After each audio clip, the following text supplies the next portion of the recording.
घरों ही गुड़ती मिली सी कि mummy IAS ने तो मैं भी पेपर क्लीयर करना। जी ज़रूर। बचपन तो मैं देखिया मेरी मम्मी ਨੂੰ ਉਹਨਾਂ ਨੇ ਜਦ ਵੀ ਉਹ ਆਫਿਸ ਜਾਂਦੇ ਸੀ, ਜਦ ਵੀ ਲੋਕ ਉਹਨਾਂ ਨੂੰ ਮਿਲਣ ਆਉਂਦੇ ਸੀ ਤੇ ਉਹ ਕੰਮ ਕਰਦੇ ਸੀ ਤਾਂ ਮੈਨੂੰ ਡੈਫੀਨੇਟਲੀ ਇਨਸਪੀਰੇਸ਼ਨ ਮਿਲਦੀ ਸੀ ਉਹਨਾਂ ਤੋਂ। ਬਚਪਨ ਤੋਂ ਜ਼ਰੂਰ ਦੇਖਿਆ ਸੀ ਮੈਂ ਆਪਣੀ ਮੰਮੀ ਨੂੰ ਤੇ ਆਪਣੀ ਭੂਆ ਨੂੰ ਵੀ, ਉਹਨਾਂ ਨੇ ਵੀ ਮੇਰਾ ਬਹੁਤ ਸਾਥ ਦਿੱਤਾ ਤੇ ਇਨਸਪਾਇਰ ਕੀਤਾ ਕਿ ਬੇਟਾ ਤੁਸੀਂ ਵੀ ਇਸ ਲਾਈਨ 'ਚ ਆਓ, ਤੁਸੀਂ ਵੀ ਲੋਕਾਂ ਦਾ ਭਲਾ ਕਰੋ। ਮੇਰੇ ਮੰਮੀ ਪਾਪਾ ਦੋਨੋਂ ਬਹੁਤ ਸਪੋਰਟਿਵ ਨੇ। ਉਹਨਾਂ ਦਾ ਜੋ ਕੰਮ ਆ ਉਹ ਜ਼ਰੂਰ ਉਸ ਵਿੱਚ ਬਹੁਤ ਜ਼ਿਆਦਾ ਫੋਕਸਡ ਨੇ, ਪਰ ਉਸ ਤੋਂ ਇਲਾਵਾ ਜਦੋਂ ਘਰ ਆਉਂਦੇ ਨੇ ਤੇ ਉਹਨਾਂ ਦੇ ਜੋ ਸੋਚ ਵਿਚਾਰ ਨੇ ਉਹ ਮਿਲਦੇ ਨੇ। ਕਦੀ ਇਦਾਂ ਵੀ ਹੋਇਆ ਕਿ ਜਿਹੜਾ ਬਹੁਤ ਨਜ਼ਦੀਕੀ ਪ੍ਰੋਗਰਾਮ ਹੋਵੇ ਜਾਂ ਕੋਈ ਫੰਕਸ਼ਨ ਹੋਵੇ ਸਟੱਡੀ ਕਰਕੇ ਛੱਡਿਆ? ਹੋਰ ਵੀ ਬਹੁਤ ਸਾਰੇ ਛੋਟੇ ਮੋਟੇ ਫੰਕਸ਼ਨ ਤਾਂ ਚਲੋ ਅਸੀਂ ਮਿਸ ਕਰਨੇ ਹੀ ਪੈਂਦੇ ਆ, ਕਿਉਂਕਿ ਜੇ ਤੁਸੀਂ ਮਿਸ ਕਰ ਦਿਓ, ਆਪਣੇ ਦਿਨ ਮਿਸ ਕਰ ਦਿਓ ਇਸ ਤਰ੍ਹਾਂ, ਤਾਂ ਤੁਹਾਡੀ ਪ੍ਰੈਪਰੇਸ਼ਨ ਦਾ ਫਲੋ ਵੀ ਟੁੱਟ ਜਾਂਦਾ ਹੈ। ਤਾਂ ਮੈਂ ਇਹ ਮਹਿਸੂਸ ਕੀਤਾ ਸੀ ਸ਼ੁਰੂ 'ਚ। UPSC ਦੇ ਨਤੀਜੇ ਦੇ ਵਿੱਚ ਭਾਰਤ ਦੀਆਂ ਧੀਆਂ ਨੇ ਬਾਜ਼ੀ ਮਾਰੀ ਹੈ। ਜਲੰਧਰ ਦੇ ਇੱਕ ਲੜਕੀ ਨੇ IAS ਦਾ ਪੇਪਰ ਕਲੀਅਰ ਕੀਤਾ ਹੈ। ਉਹ ਮੇਰੇ ਨਾਲ ਨੇ ਰੁਸ਼ਾਲੀ ਕਲੇਰ ਦੇ ਲਈ ਇਹ ਖਾਸ ਗੱਲ ਹੈ ਕਿ ਇਹਨਾਂ ਦੇ ਮਾਤਾ ਜੀ IAS ਨੇ, ਇਹਨਾਂ ਦੇ ਕਈ ਰਿਸ਼ਤੇਦਾਰ PCS ਵੀ ਹੈਗੇ ਨੇ। ਗੱਲਬਾਤ ਕਰਦੇ ਹਾਂ ਕਿ ਕਿਸ ਤਰੀਕੇ ਨਾਲ ਘਰੋਂ ਹੀ ਇਹਨਾਂ ਨੂੰ ਜਿਹੜਾ ਵਾ ਗੁੜਤੀ ਕਿਸ ਤਰੀਕੇ ਦੀ ਰਹੀ, ਕਿਉਂਕਿ IAS ਦਾ ਐਗਜ਼ਾਮ ਇਹਨਾਂ ਨੇ ਕਲੀਅਰ ਕੀਤਾ। ਰੁਸ਼ਾਲੀ ਕਲੇਰ ਮੇਰੇ ਨਾਲ ਨੇ। ਰੁਸ਼ਾਲੀ, ਸਭ ਤੋਂ ਪਹਿਲਾਂ ਤੁਹਾਨੂੰ ਬਹੁਤ-ਬਹੁਤ ਮੁਬਾਰਕਾਂ। Thank you sir, thank you.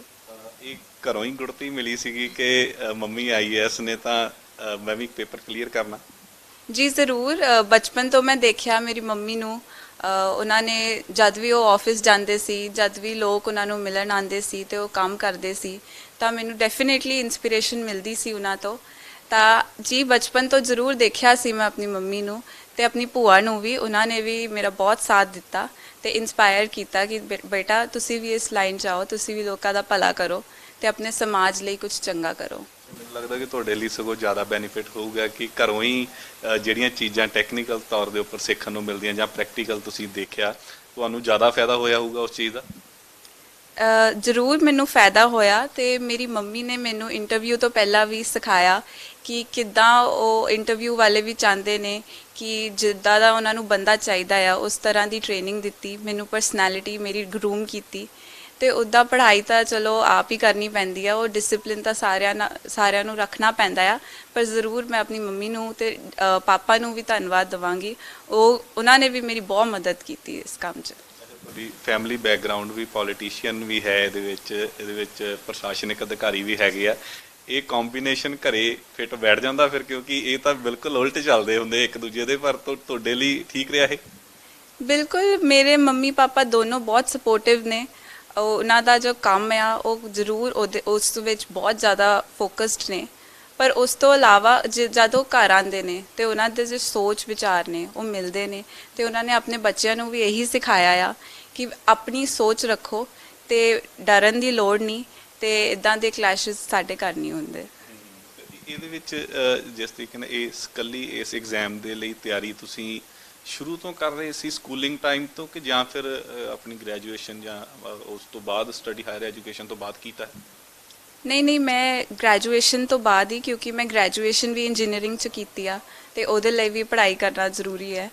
ਤੇ ਨਹੀਂ, ਮੈਂ ਗ੍ਰੈਜੂਏਸ਼ਨ ਤੱਕ ਤਾਂ ਨਹੀਂ ਤਿਆਰੀ ਕੀਤੀ ਤੇ ਬਾਅਦ 'ਚੋਂ ਜਦ ਹੋ ਗਈ ਤੇ ਮੈਂ ਸੋਚਿਆ ਕਿ ਹੁਣ ਮੈਂ ਕੋਚਿੰਗ ਕਰਾਂ। ਇਹਦਾ ਫਾਇਦਾ ਤੁਹਾਨੂੰ ਇੰਜੀਨੀਅਰਿੰਗ ਦੀ ਸਟੱਡੀ ਦੇ ਵਿੱਚੋਂ ਮਿਲਦਾ ਸੀ? ਮੈਨੂੰ ਲੱਗਦਾ ਵੀ ਉਹ ਵੱਖਰੀਆਂ ਦੋਵੇਂ ਲਾਈਨਾਂ ਹੈਗੀਆਂ। ਵੱਖਰੀਆਂ ਨੇ ਤਾਂ ਨੇ ਦੋਵੇਂ ਲਾਈਨਾਂ, ਪਰ ਜਦ ਤੁਸੀਂ ਇੰਜੀਨੀਅਰਿੰਗ ਦੀ ਵੀ ਪੜ੍ਹਾਈ ਕਰਦੇ ਹੋ ਤੇ ਤੁਹਾਨੂੰ ਪਤਾ ਲੱਗਦਾ ਹੈ ਕਿ ਕਿਸ ਤਰ੍ਹਾਂ ਪੜ੍ਹਿਆ ਜਾਂਦਾ ਹੈ ਤੇ ਡੈਡੀਕੇਸ਼ਨ ਤੇ ਫੋਕਸ ਤਾਂ ਉਸ ਵਿੱਚ ਵੀ ਸਿੱਖਿਆ ਜਾਂਦਾ ਆ ਕਿ ਕਿਸ ਤਰ੍ਹਾਂ ਇੱਕ ਸਬਜੈਕਟ ਜੋ ਤੁਹਾਨੂੰ ਨਹੀਂ ਪਤਾ ਤੁਸੀਂ ਉਹ ਪੜ੍ਹ ਕੇ ਤੁਸੀਂ ਉਸ 'ਚ ਹਾਸਿਲ ਕਰ ਸਕਦੇ ਨੇ ਮਾਹਿਰੀ। ਤਾਂ ਇਸ ਵੇ ਤੋਂ ਤਾਂ ਡੈਫੀਨੇਟਲੀ ਹੈਲਪ ਕੀਤਾ, ਬਟ ਯੈਸ ਉੱਦਾਂ ਇਸ ਦਾ ਕੋਈ ਮਿਲਾਪ ਨਹੀਂ ਆ। UPSC ਦੀ ਤਿਆਰੀ ਕਰਨ ਦੇ ਲਈ ਮੈਨੂੰ ਲੱਗਦਾ ਕਿ ਨਿੱਜੀ ਤੌਰ ਦੇ ਉੱਪਰ ਬੜੇ ਸੈਕਰੀਫਾਈਸ ਕਰਨੇ ਪੈਂਦੇ ਆ। ਕਈ ਵਾਰੀ ਤੁਹਾਨੂੰ ਆਪਣੇ ਰਿਸ਼ਤੇਦਾਰ ਵੀ ਥੋੜ੍ਹੇ ਜਿਹੇ ਇਗਨੋਰ ਕਰਨੇ ਪੈਂਦੇ ਆ, ਤੁਹਾਨੂੰ ਪ੍ਰੋਗਰਾਮ ਇਗਨੋਰ ਕਰਨੇ ਪੈਂਦੇ ਆ, ਕਿਉਂਕਿ ਸਟੱਡੀ 'ਤੇ ਫੋਕਸ ਜ਼ਿਆਦਾ ਰੱਖਣਾ ਪੈਂਦਾ। ਕਦੀ ਇੱਦਾਂ ਵੀ ਹੋਇਆ ਕਿ ਜਿਹੜਾ ਬਹੁਤ ਨਜ਼ਦੀਕੀ ਪ੍ਰੋਗਰਾਮ ਹੋਵੇ ਜਾਂ ਕੋਈ ਫੰਕਸ਼ਨ ਹੋਵੇ ਸਟੱਡੀ ਕਰਕੇ ਛੱਡਿਆ? ਉਹ ਤਾਂ ਦੇਖੋ ਕਰਨਾ ਹੀ ਪੈਂਦਾ ਹੈ, ਤੁਹਾਨੂੰ ਥੋੜ੍ਹਾ ਜਿਹਾ ਡਿਸਿਪਲਿਨ ਤਾਂ ਲਾਣਾ ਹੀ ਪੈਂਦਾ ਹੈ ਆਪਣੇ ਆਪ 'ਚ। ਤਾਂ ਪਿਛਲੇ 2 ਸਾਲ ਤਾਂ ਮੈਂ ਬਹੁਤ ਘੱਟ ਪ੍ਰੋਗਰਾਮ ਅਟੈਂਡ ਕੀਤੇ, ਜਿਵੇਂ ਮੇਰੇ ਮਾਮੇ ਦਾ ਵਿਆਹ ਸੀ ਮੈਂ ਉੱਥੇ ਵੀ ਨਹੀਂ ਜਾ ਪਾਈ ਤੇ ਹੋਰ ਵੀ ਬਹੁਤ ਸਾਰੇ ਛੋਟੇ-ਮੋਟੇ ਫੰਕਸ਼ਨ ਤਾਂ ਚਲੋ ਅਸੀਂ ਮਿਸ ਕਰਨੇ ਹੀ ਪੈਂਦੇ ਆ, ਕਿਉਂਕਿ ਜੇ ਤੁਸੀਂ ਮਿਸ ਕਰ ਦੋ, ਆਪਣੇ ਦਿਨ ਮਿਸ ਕਰ ਦੋ ਇਸ ਤਰ੍ਹਾਂ, ਤਾਂ ਤੁਹਾਡੀ ਪ੍ਰੈਪਰੇਸ਼ਨ ਦਾ ਫਲੋ ਵੀ ਟੁੱਟ ਜਾਂਦਾ ਹੈ। ਤਾਂ ਮੈਂ ਇਹ ਮਹਿਸੂਸ ਕੀਤਾ ਸੀ ਸ਼ੁਰੂ 'ਚ ਕਿ ਪਹਿਲੇ ਅਟੈਂਪਟ 'ਚ ਮੈਂ ਇਹ ਕਰਦੀ ਸੀ ਕਿ ਮੈਂ ਪ੍ਰੋਗਰਾਮ ਵੀ ਅਟੈਂਡ ਕਰਨ ਦੀ ਕੋਸ਼ਿਸ਼ ਕਰਦੀ ਸੀ, ਤੇ ਦੂਜੇ ਅਟੈਂਪਟ 'ਚ ਮੈਂ ਇਦਾਂ ਨਹੀਂ ਕਿ ਮੈਂ ਬਿਲਕੁਲ ਬੰਦ ਕਰਤਾ, ਬਟ ਮੈਂ ਘਟਾਇਆ ਬਹੁਤ ਤਰ੍ਹਾਂ। ਫਿਰ ਇਹ ਸਟੱਡੀ ਲਈ ਸਿਟਿੰਗ ਕਿੰਨੀ ਰੱਖਦੇ ਸੀ ਤੁਸੀਂ? ਦੇਖੋ, ਇਹ ਤਾਂ ਡਿਪੈਂਡ ਕਰਦਾ ਬੰਦੇ ਤੇ ਕਿ ਉਹ ਕਿੰਨਾ ਪੜ੍ਹ ਸਕਦਾ ਹੈ। ਮੈਨੂੰ ਨਹੀਂ ਲੱਗਦਾ ਕਿ ਰੋਜ਼ ਬਹੁਤ ਜ਼ਿਆਦਾ ਪੜ੍ਹਨ ਦੀ ਵੀ ਲੋੜ ਆ। ਨਾਰਮਲ ਡੇਜ਼ ਤੇ ਤੁਸੀਂ 8 ਘੰਟੇ ਵੀ ਪੜ੍ਹ ਲਓ ਤਾਂ ਬਹੁਤ ਆ, ਤੇ ਜਦ ਐਗਜ਼ਾਮ ਨੇੜੇ ਆ ਤਾਂ ਤਦ ਤੋਂ ਤੁਹਾਨੂੰ ਪੜ੍ਹਨਾ ਹੀ ਪੈਣਾ, ਤੇ 10-11 ਘੰਟੇ ਤਾਂ ਉਸ ਟਾਈਮ ਲੱਗਦੇ ਨੇ। ਅੱਛਾ, ਸੁਭਾਵਕ ਹੈ ਕਿ ਜਦੋਂ ਤੁਹਾਡੀ ਇੰਟਰਵਿਊ ਹੋਈ ਹੋਊਗੀ, ਤੁਹਾਡੇ ਮੰਮੀ ਦਾ ਵੀ ਜ਼ਿਕਰ ਹੋਇਆ ਹੋਊਗਾ ਉਸ ਇੰਟਰਵਿਊ ਦੇ ਵਿੱਚ, ਹੋਇਆ ਸੀ ਕਿ ਨਹੀਂ?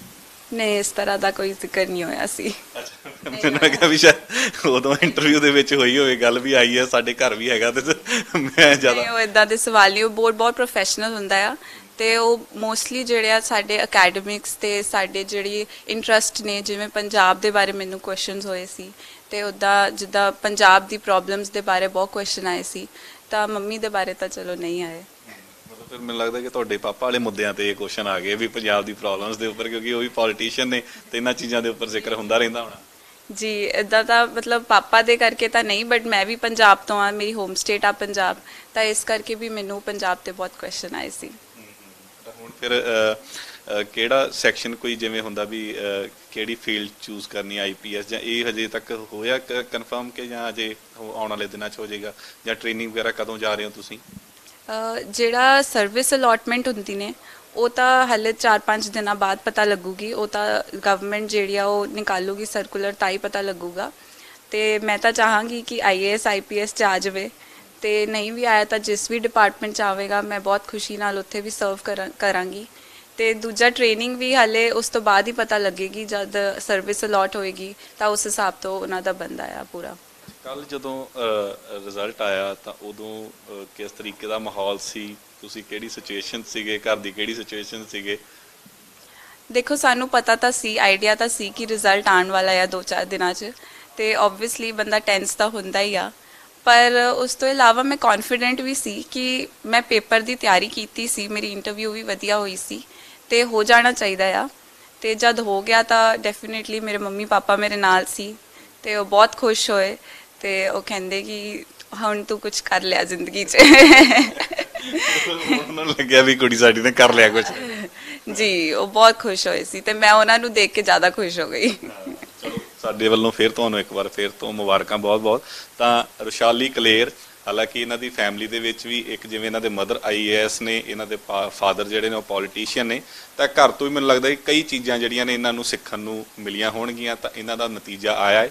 ਪੰਜਾਬ ਦੇ ਵਿੱਚ 2 ਜਾਣਿਆਂ ਨੇ ਕਲੀਅਰ ਕੀਤਾ, ਇੱਕ ਰੁਸ਼ਾਲੀ ਹੈ, ਇੱਕ ਸੰਗਰੂਰ ਤੋਂ ਨੌਜਵਾਨ ਹੈ ਲੜਕਾ। ਤਾਂ ਉਮੀਦ ਕਰਦੇ ਹਾਂ ਕਿ ਅਗਲੀ ਵਾਰੀ ਜਦੋਂ ਨਤੀਜੇ ਆਉਣ ਤਾਂ ਪੰਜਾਬ ਦੇ ਹੋਰ ਵੱਧ ਤੋਂ ਵੱਧ ਨੌਜਵਾਨ ਲੜਕੇ ਤੇ ਲੜਕੀਆਂ ਇਸ ਪੇਪਰ ਨੂੰ ਕਲੀਅਰ ਕਰਨ। ਕੈਮਰਾਮੈਨ ਗੁਲਸ਼ਨ ਦੇ ਨਾਲ ਮਨਦੀਪ ਸਿੰਘ, ਡੇਲੀ ਪੋਸਟ ਪੰਜਾਬੀ, ਜਲੰਧਰ।